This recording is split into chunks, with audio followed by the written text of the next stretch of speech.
It's for love. Ain't no love in the heart of time.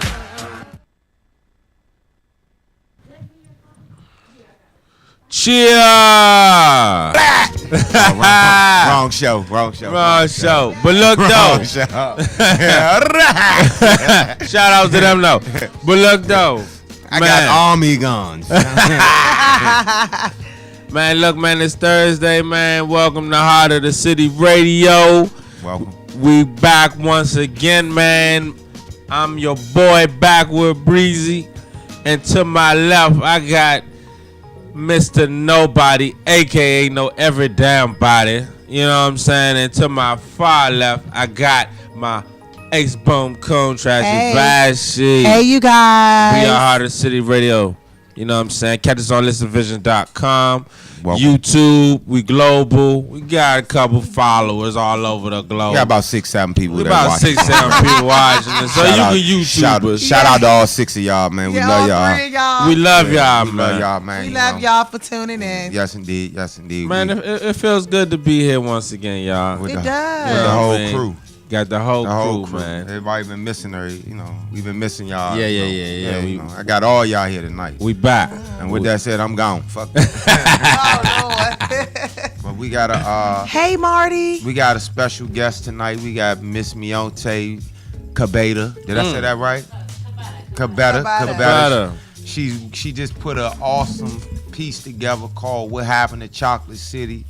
You know, a documentary about our city, Washington D.C., and you know how we've been plagued by the gentrification bug. So you know she's gonna come in and speak on that in a few minutes. You know, very lovely lady.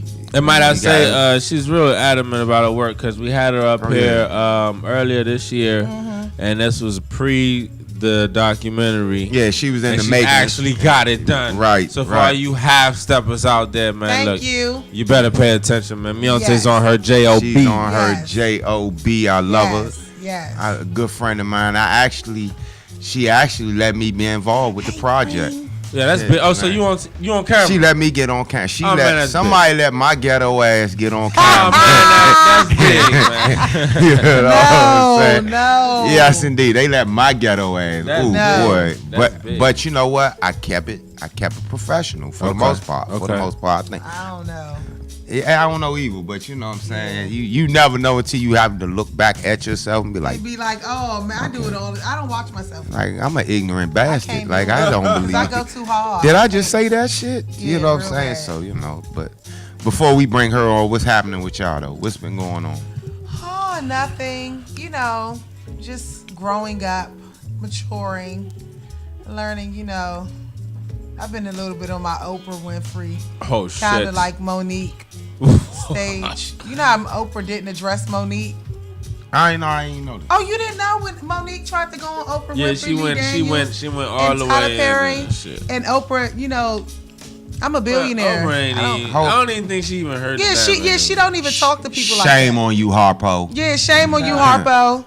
That's all, you know, just kind of Shame on you. on my Oprah shit. Oprah don't respond to peasants. What No, about thank you. what about you? What about you, homie? What you You been? said Oprah don't respond to peasants. Could you say that again? Oprah don't respond to Oh, peasants. okay, man. Oprah T, honey, thank you. Pigeons don't fly with eagles. They No, they just sit at the bottom and grab the crumbs. Straight like that. Right. Look, Oprah, I'm trying to knock you up one time. Man. I'm trying to have a baby, right? You know what I'm saying? I need $1 billion baby. You know what I'm Thank saying? you, thank you. Hey, Oprah, you need a baby daddy? Contact me at EddieBoy131 on real ghetto. Instagram. Yes, indeed. Statman gonna be like, hell nah. Man, Stedman don't want that. He would have been married by now. Fuck Yeah. out of here. Hey, look, we got my favorite white guy of all times in the building, Mr. Jacob. The What's super up, engineer. Slimmy? Jacob. Yes, indeed.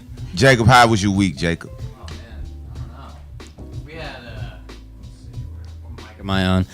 We had a Howard homecoming this past weekend. Yes, our homecoming. Elaborate from your point of view. Oh man, I was right in this spot Ouch. Wow. for the entire time. Whoa. I did not get to see a single sight of it, but No. I engineered maybe 40 acts right there on the porch, Wow. and including a go-go band with 4 wireless mics. Wow. That was it. It was great. And you pulled that off. Shout out to I pulled that shit off. Shout out to Jacob for Yeah, being. you You can see shout out to Jacob all of the man. all Shout of out the to my man, performances Jacob. on YouTube right now on Listen Vision YouTube page. Plug yourself, man. That's what Hell I'm yeah. talking about. Yeah, Jacob. So everybody was, just it was some falling shit. out. It was Howard Homecoming though. Going off, Howard. Go on, come on through, Howard. I like how they went back and touched base with like the old vibes, the old feelings. Yeah. You know, like Howard Homecoming's been watered down for years now. So I mean, I don't know. You don't get me wrong. I hope I don't ruffle any feathers, but it ain't the same how it used to be. And, Can I tell y'all something though? uh-huh. You know, I hate Howard Homecoming. I hate the shit out of Howard Homecoming. Look, I live in the Howard University area, and you just get motherfuckers everywhere sitting on my front porch like they live there. They Yeah, I had to tell somebody, can I come in my house? I mean, can I go? Can I Man, get fuck in? out of here, nigga. Nah, that's because it's so populated in the city, and you know I'm sure Meontay gonna touch on that a little bit later. But it's so populated, man. It's like, god damn, everywhere you look, ain't no place to park, Sure. ain't nothing. Like Sure. so, I understand why you don't like this shit. I love it though, cause you Oh get my to see God. the people Oh come my out, God. you get to touch the people, you get to interact with what's going on in the city. And Howard is a very prestigious university. You got a lot of history do that in shit up. Washington D.C. Do that shit up, UDC. Not UDC. Go ahead, man. Not Yeah, UDC. do that shit up, UDC. Your city. Right? My city. Yeah. UDC. Yeah, you gotta do that shit up Trinity College, man. Fuck out of here, man. I'm trying to Yes. park, man. I'm trying to Okay. stinking ass out my pocket Yeah, space. right. Look, we be right back. We're gonna take a quick break. I mean, like a quick break, like a bathroom break, and then we be right That back could be a with, long A commercial break. with Miss Cabeda. I mean, you know, a piss break. You know what I'm saying? That That's so not a number 2 break, but a number 1 break. Just a pee break. Just a pee break. We be right back. Heart of the City Radio. Thank y'all for tuning in. I appreciate all y'all for watching us, and we be right back.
Damn, y'all feel it?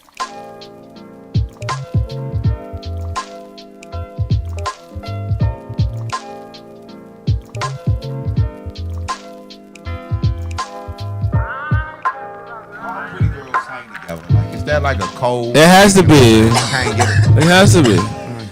Like you never see a mixed crew of women, like one ugly, one fat, one. Yeah, Because it's all pretty- you'll spot the ugly one out like a sore thumb. Right. We back with Miss Meontay Yeah. Cabeda. Kabata. I mean, you always messing the name up, man. Okay, sorry. Cabata. Cabeda. I can do better with What's the Cabeda. first name? Say it again. Mignote. Meontay. Mignote. The mic is yours. Go ahead. Welcome We ain't back. got nothing to say. Oh, no It's your show. intro? Okay.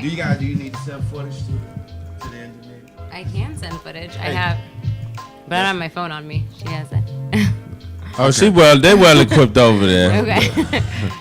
So, Hey. Go ahead. Show.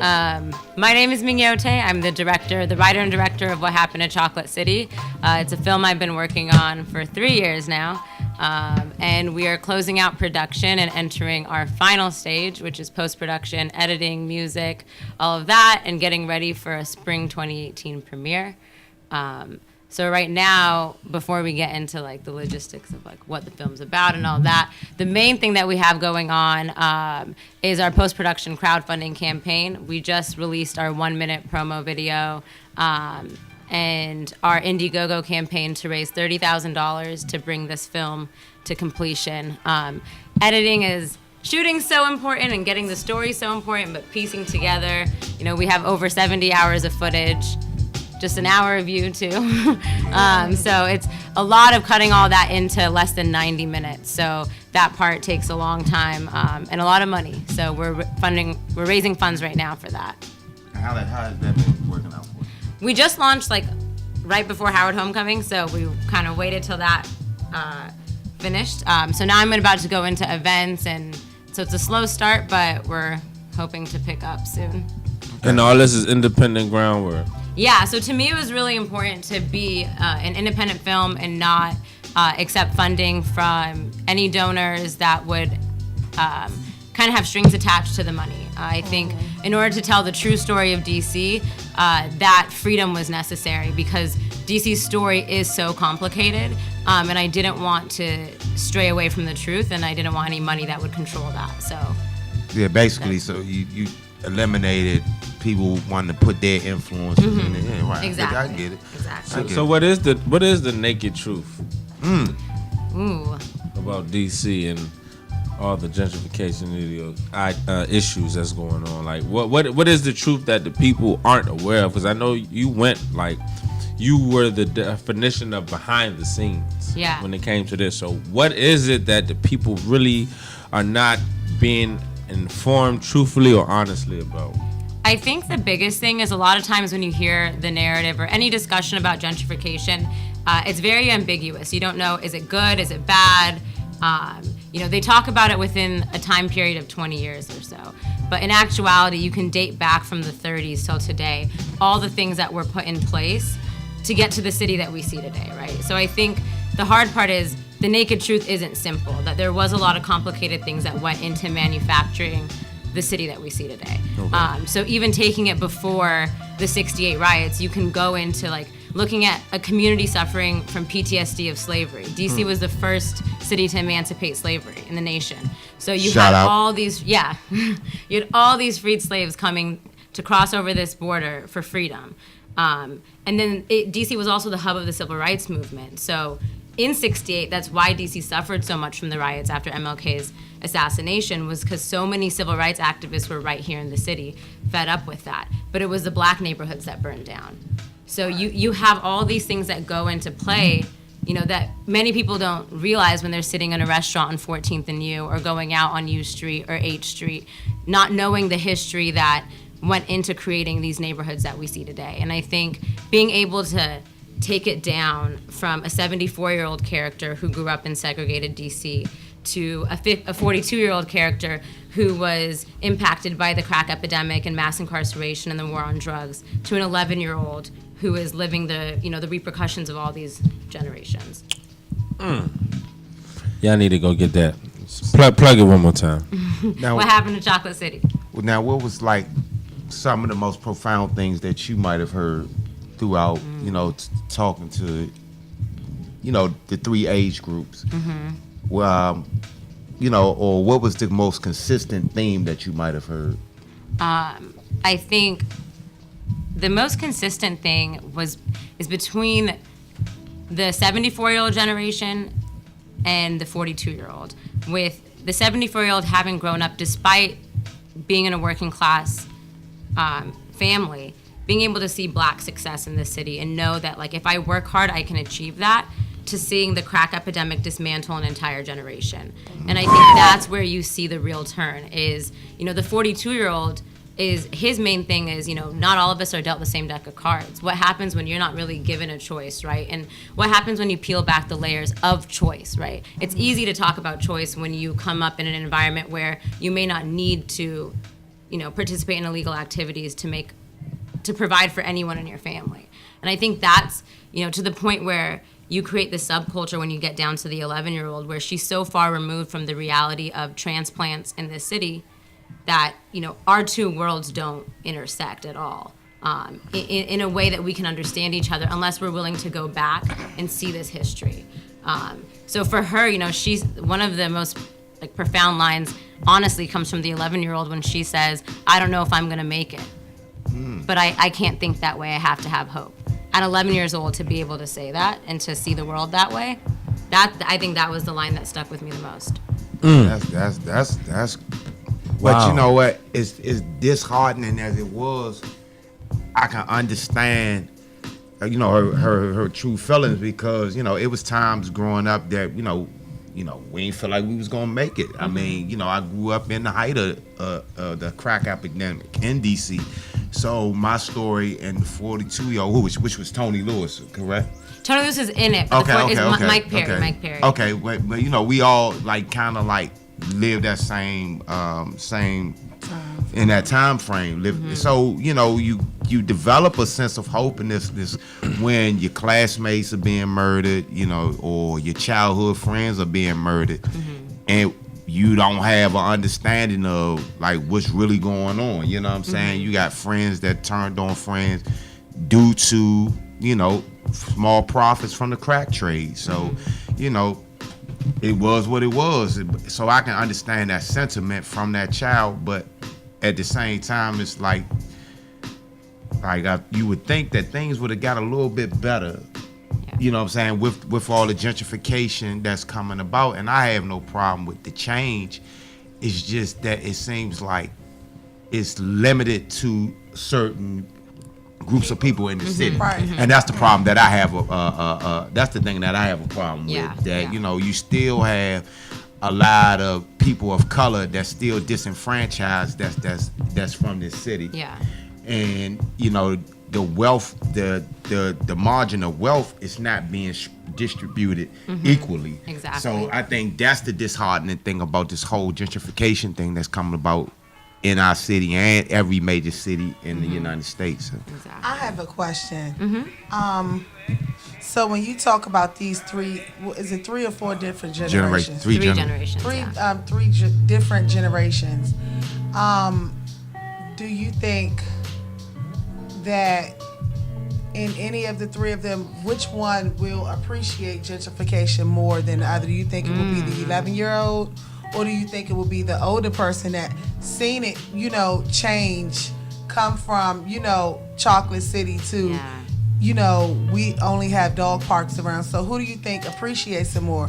You think the child, well, the middle person, I think. Do we only have dog parks though? I mean, yeah, we have more dog parks than playgrounds nowadays. You know what I'm saying? When you come uptown, you're the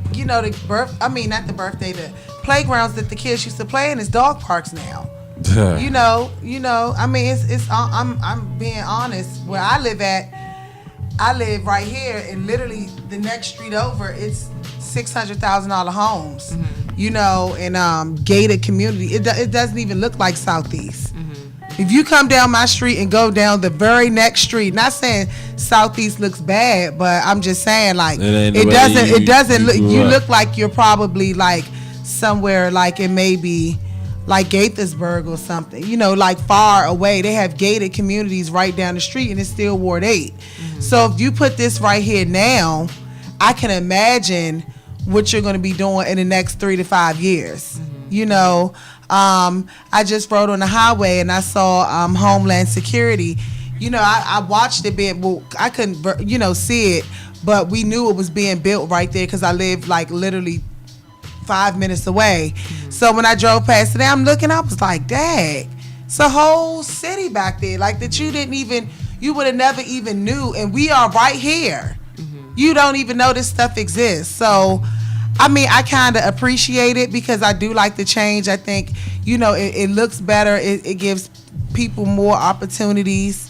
But then in the same sense, I'm I still don't like the fact that in the process of them changing our surroundings, they didn't include us in the change. So that's the problem that I kind of have with it, though. But who do you choose? Who do you think appreciates That's probably more? one of the hardest questions I've gotten. That's a hard question because I think when I talk to the 74-year-old and his generation in general, he lives in Arthur Capers Senior Public Housing. Okay. So whenever I go there, I talk to a lot of them. And all of them laugh when I ask the question, what happened in Chocolate City? Because they all say this isn't Chocolate City anymore. Right. So I think for them,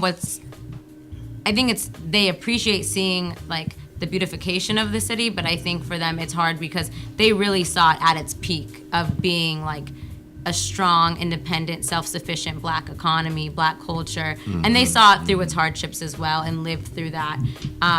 But I think what we see today is so far removed from the reality of what Chocolate City was that that's where the difficulty lies with them, and that seniors are marginalized in this entire process of like development. But then the 11-year-old, with her specifically,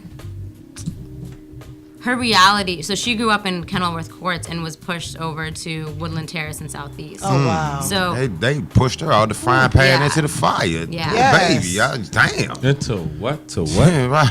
It's the same. From Kenilworth Courts It's the to same. Woodland. It's the same. No disrespect, but Yeah, no disrespect, but it's the same.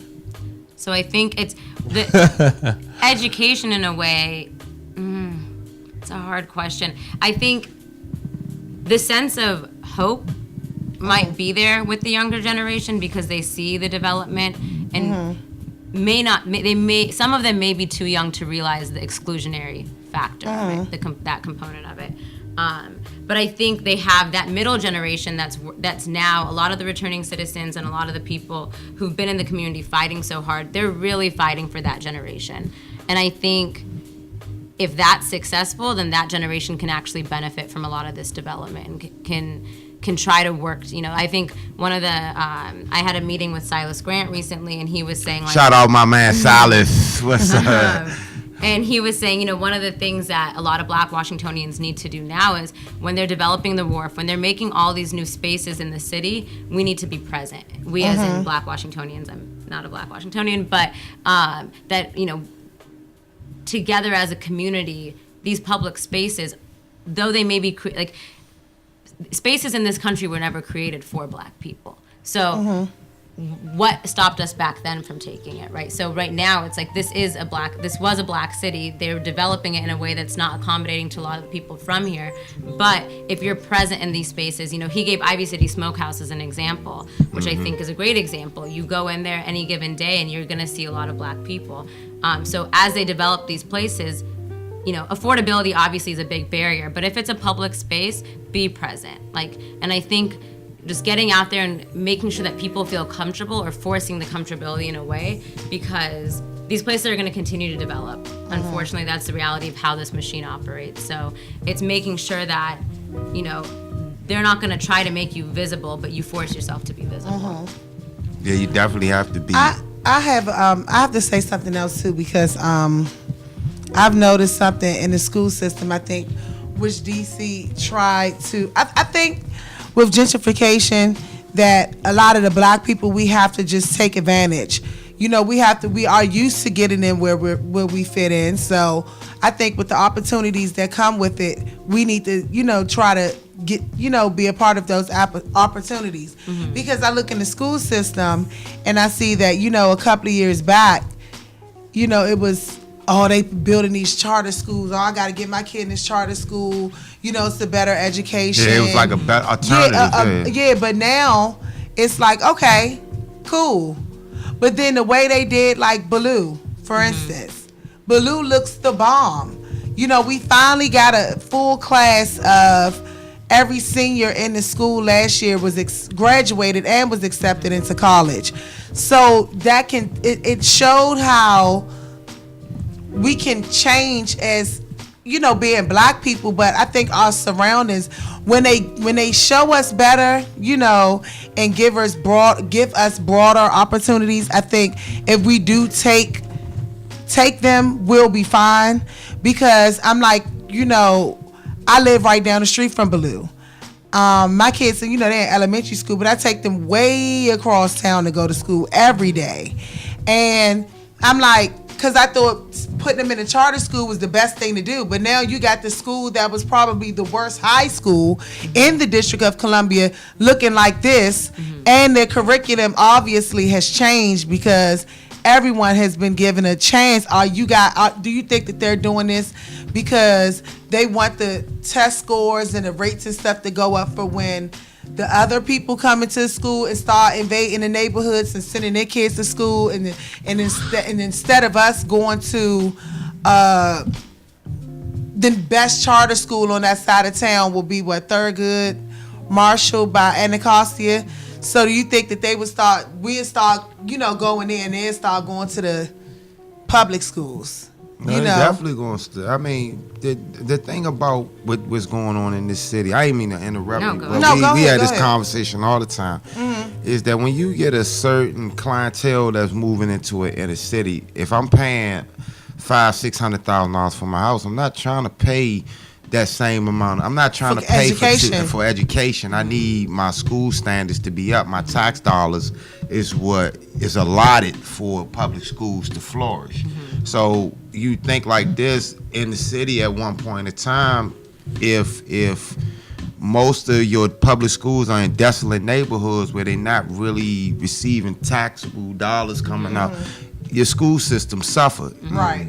AI, look at Ballou from what it was and look at Wilson. Right. You got Wilson, one of his major contributors is Warren Buffett, who's an actual alumni from Wilson. And the neighborhood, the medium household income might be 100,000 plus. Right. Whereas you come down Dunbar, the average medium household income might be 30,000. Right. Right. So who you think, which school you think is going to get, better allotments, Wilson or Dunbar? Yeah.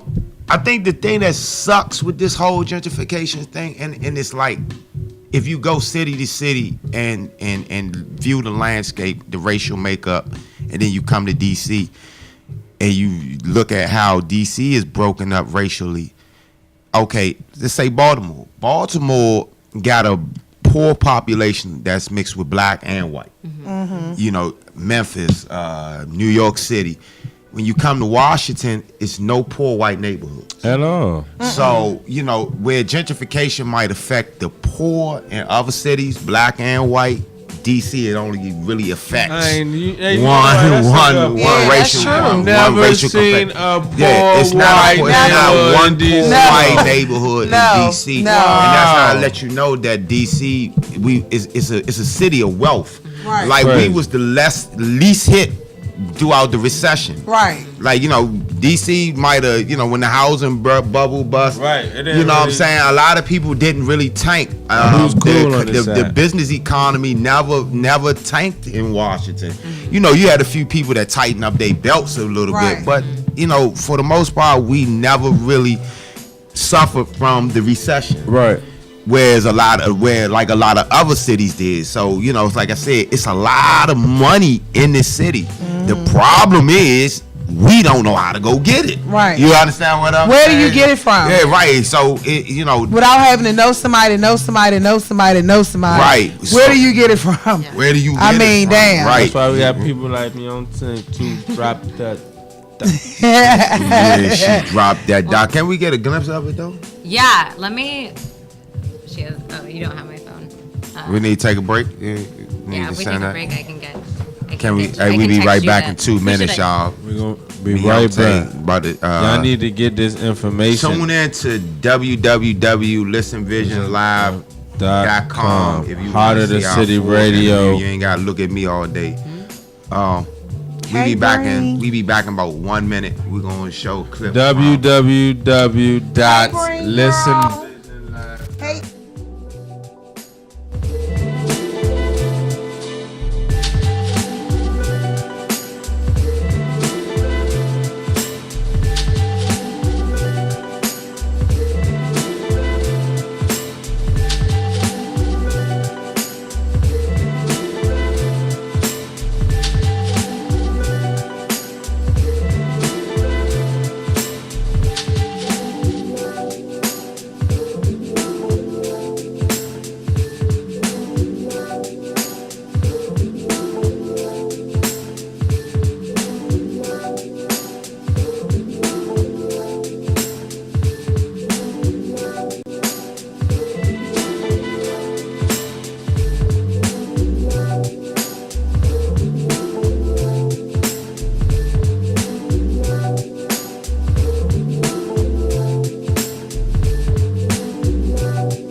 DisneyVisionLive.com. You can see the full interview with Miss Kabeda. Hey. Man, you saying it wrong every time. Did I say it right? Kabata. Kabeda. Miss Kabeda, welcome. Thank you.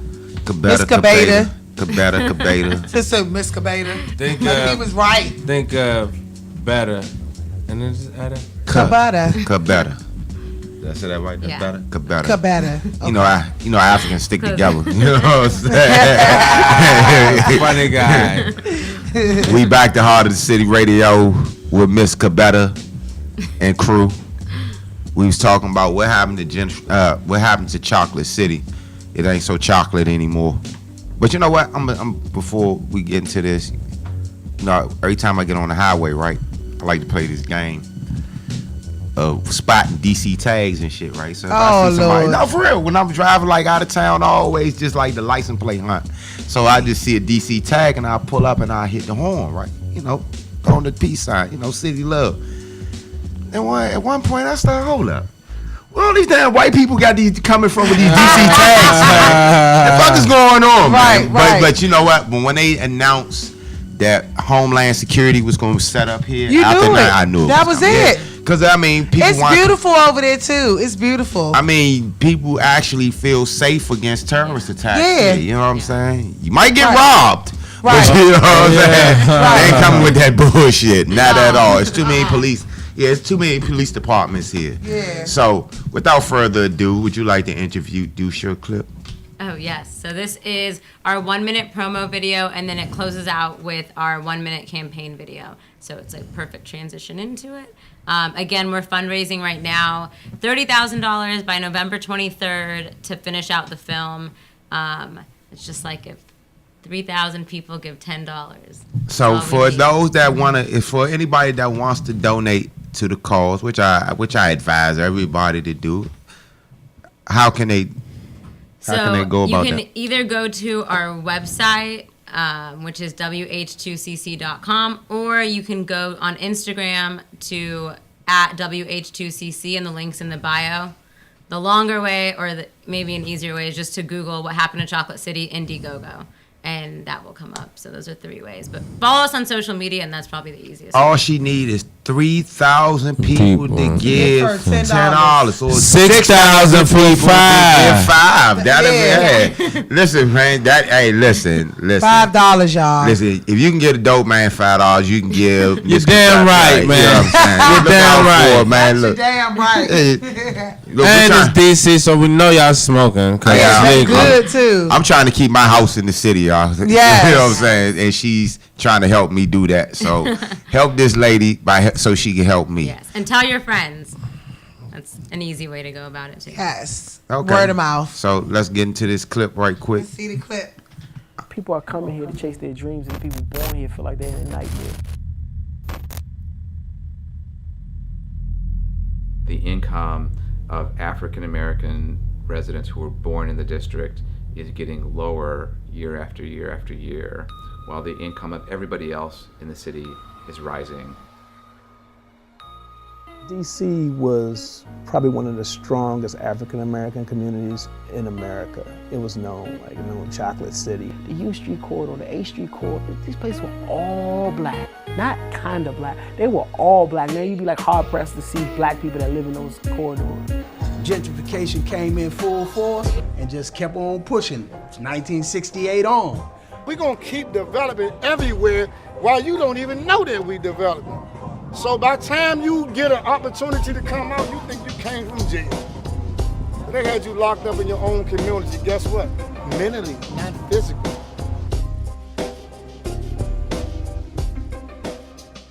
What Happened at Chocolate City honors the unique history and culture of Washington, D.C. from the perspective of Black Washingtonians. Though I was inspired by the current state of the city, the film explores the history of D.C. from the narrative of 3 individuals from 3 generations.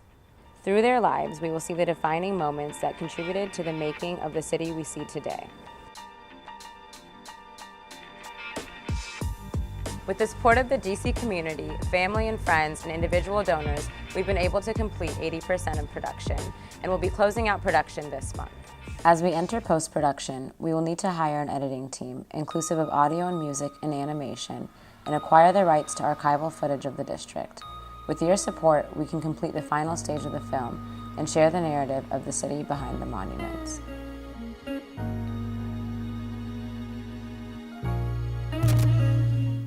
Yeah, man. Hold on, man. We gotta give it up for me on Team One. Give it up for Leon. That was nice. Y'all see my little 6-second clip? Oh, yeah, Y'all see me in there for 6 seconds? yeah. 6 seconds, y'all. 6 seconds of fame. Give it up. I got my 6. That's 6 seconds of fame. You get on my nerves. Yeah, that's all I need. That's all I need. 6. You know what I'm saying? Oh my God, y'all. You'll get a good couple of minutes. She gonna give me a couple of minutes. Okay. Maybe 5 minutes or so. You know what? Ooh. I might got a whole 5 I get a minutes. whole 5 minutes Oh my God. of my ignorant ass. I can't wait. Of my ignorant Hey, ass. you're gonna be famous. Yeah. I can't wait. For 5 minutes. For 5 minutes, y'all. I get 5 minutes, y'all. Give it up, man. Make sure, don't give me 4 minutes and 58 seconds. I need my whole nickel bag. He needs his whole 5, so I can say, that's my brother. All right. That's my brother. But we had, you know what? It was the conversation that we had though was so interesting. Though. Okay. Yeah, talk about what you were talking about. What you talking about, Edward? Okay, well, she had me break down the theory of a flea, and my man said something that kind of like corresponded with what I was saying. Is how they had us locked up in our own neighborhoods. Communities, yes. Mentally and not physically. Yes. So the theory of the flea, and we broke this down, it's gonna be on there, is, you know, a flea has astounding leaping abilities. If you ever seen a flea can hop his ass from one side of the room all the way over to another side in one single bound, maybe two. But you know, you get where I'm coming from. Right. All right, so researchers played a crude trick on the flea. They put a jaw over top of his head. Now that flea, with this leaping ability, keeps jumping up and hitting his head on the top of the jaw. Right. So after 20-30 minutes of continuously hitting his head against this jaw, he stops leaping as high. So once you remove the jaw, that same flea that can jump from one side of a room all the way over to another only leaps as high as that the jaw let him go. Exactly. Then when that same flea has offsprings, them offsprings tend to not jump as higher, jump no higher than what the parent could. Theory of a flea. So what it is it's like a glass jaw mentality where a lot of us were those fleas. Had extraordinary leaping abilities. We could express ourselves in so many different fashions. Put a jaw over our heads and tell us you're limited to being a drug dealer, rapper, ball player, or prisoner. And you stopped a whole bunch of fleas from being able to jump all the way across a room in one bound. So a lot of us had that closed in, boxed in mentality, whereas I don't belong up Georgetown. So I'm not gonna go. Right, or I don't belong in this school system, or I don't belong around these people because I'm not worthy of being in that realm. So in order for us, in my personal opinion, in order for us to advance in a culture that's rapidly progressing in this city and any city, we have to break this flea in the jaw mentality. So that basically was our whole discussion on film. Exactly. And when I had met with you originally off camera, I had just finished shooting that scene of the man that you were talking about in there. And that's why I was like, I have to get you on camera saying that, because that will correlate so perfectly with what he was saying. Oh yeah, we definitely been. So then you came on camera for 5. Well, his interview was over like an hour. Yeah.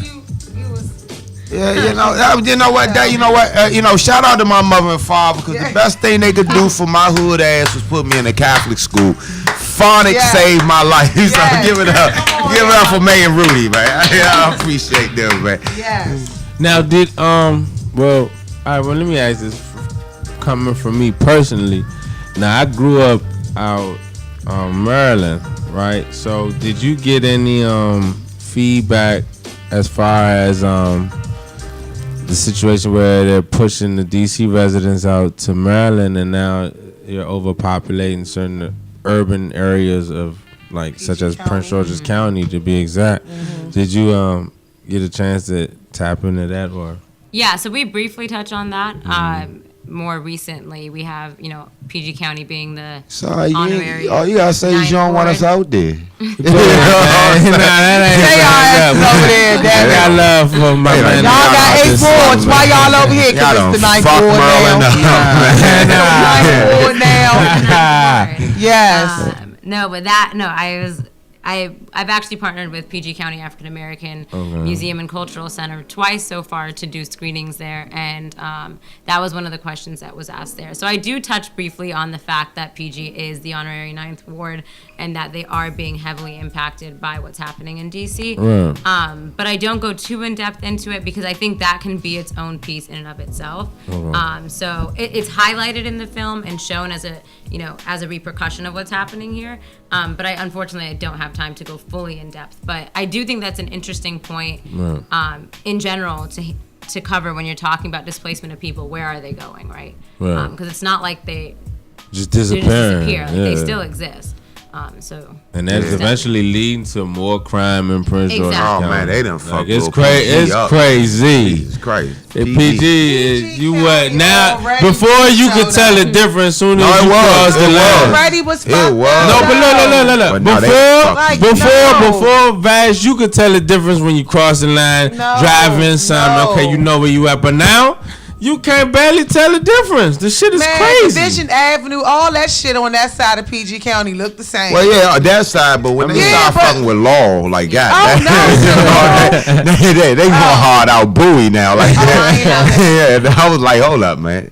You was winning when you had a PG girl. Now, like, ain't no difference now. Right. We loved us a PG girl. Yeah, she live out Maryland, nigga. Yeah, right. Yeah, now it's like, oh my God. This shit crazy. Like what part? Where you live at? Right. You don't live in Silver Spring. I can't. Come on out here. Right. PG standing for pop guns now. Yeah. Pistol gang.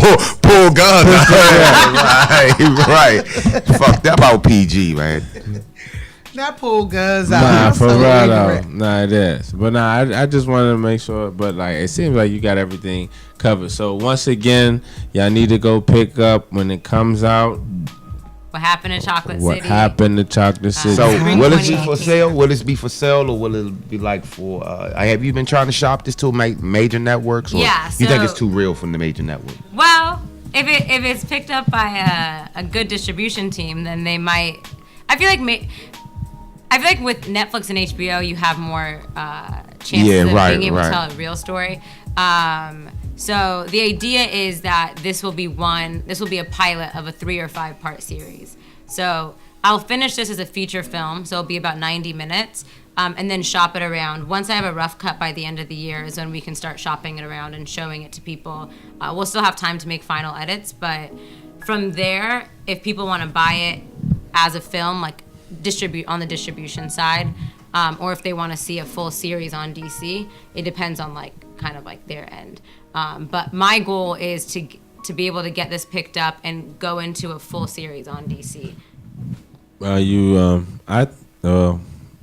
I'm pretty sure you looked in the Vice, and they specialize in definitely things like That'd that. be dope. That would be good. Vice, I love Vice, man. Very informative channel for those who don't know. Yeah. But yes, we appreciate you for coming back. Thank you for having me. Man, it was such an honor and pleasure.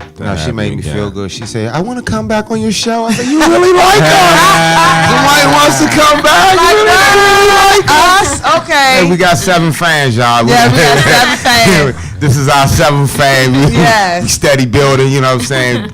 We picking up a fan in the city near you. So look, we coming. Yes. By the time this show ends, we're gonna have 50 fans all over the United States. That's all we need. Right. Just all over. Right. And just look. Just send us some of your best weed from your state. Yes. And we would definitely call you out. But with that being said, anything else? Shoot that one more time so they can Give know us where all to your donate. information, how Yes, to contact okay. you.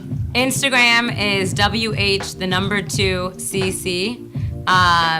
And then the website is WH2CC.com. And through both of those links, you can access the link to the Indiegogo page, which is where we're raising $30,000 by November 23rd to finish the funds for the film. 10 people. I mean, $10. $10 for 3,000 people. Right? Yes. Or 6,000 people can donate $5. And to get the real story of DC out there, For all you cheap bastards, let's break it down even more. 12,000 people can donate $2.50. All right? Can y'all do that? Can you get 12,000 people to donate $2.50? That's all we need. 12,000. We're gonna start this campaign. Down in $1 fry and donate to a good cause. Please. Man, if y'all want to go like that, 30,000, give a damn dollar, man. We good, man. $1, man. $1, man. Right. Yes. Look, all the Northeast, especially, all y'all. That's it. Everybody over there in Lincoln Heights. Give me $1, man. Give me $1. Look, we got $10. Shout out to my man, Jacob. Shout out to Jacob. I think I'm out there. Hey, look, I can't let the white guy out do that. We can't Damn it, right there. They gonna mad do too. us, man. Yeah. You're the producer, Jacob. I refuse to be outdone by the white man. Yeah. And the girl gives up 20. There we go. For sure. There we go. So look. Help her out, y'all, please. Man, look, this is very informative to the Washingtonians. Yes. Like I'm telling you, people, you need to know your history in order to know where you're going. Miss Cabetta breaks it down into detail, and the things that, like I said, the naked truth that you don't know, you will know, and you need to know. Now, did you get any local officials input? Like, were you able to get any politicians? yeah, so right now, the next shoots, I have 5 more shoots left. So in that clip, you saw that we're 80% done with production.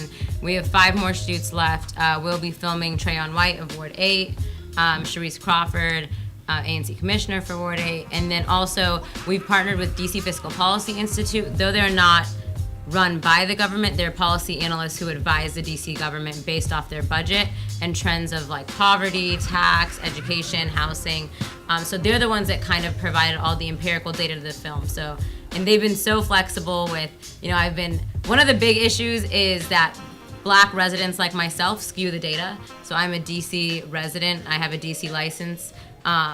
And when they take the census, my employment and income and all of that is checked as a Black resident of Washington, D.C. So I've been, getting with them to talk about how can we separate the data of individuals like myself, so many Black people who move here for work and move here for school, and the Black Washingtonians who are native born. So they've been really flexible with finding the data of all these requests to make sure that we can tell the absolute truth that's of easy, how though. Black Washingtonians are. Tell you how you find out who from here and who ain't. What's your first 3 numbers of your Social Security? If you ain't 577, 578, 579, get your ass. You wildin', nigga. Fuck out of here. Fuck out of here. Got it. Yeah, that's how you.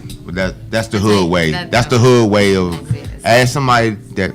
What's your first 3 of their your first 3 numbers of your social? Yeah. They don't give you one of them, man. Yeah, fuck out of here. You Maryland ass nigga. No. Go ahead, man. But look here, we really. Did you finish plugging in? You want to plug it one more time? I'm done. One more time. One more time. Okay. Instagram, WH2CC.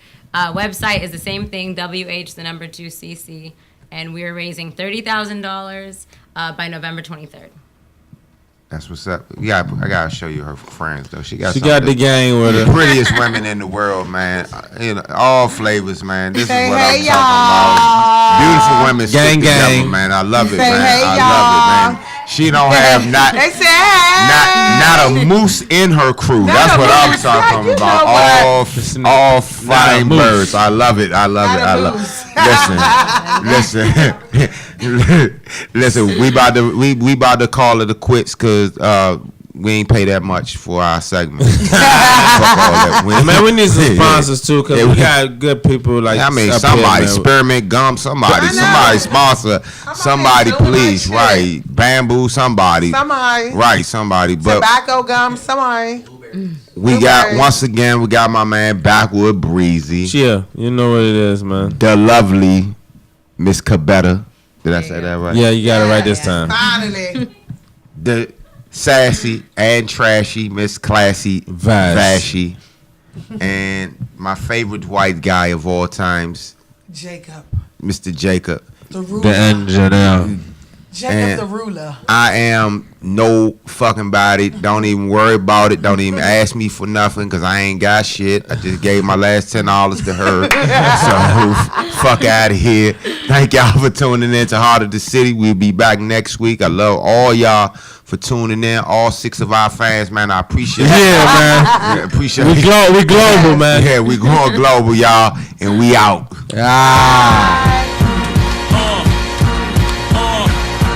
Listen, first the fat boys break up.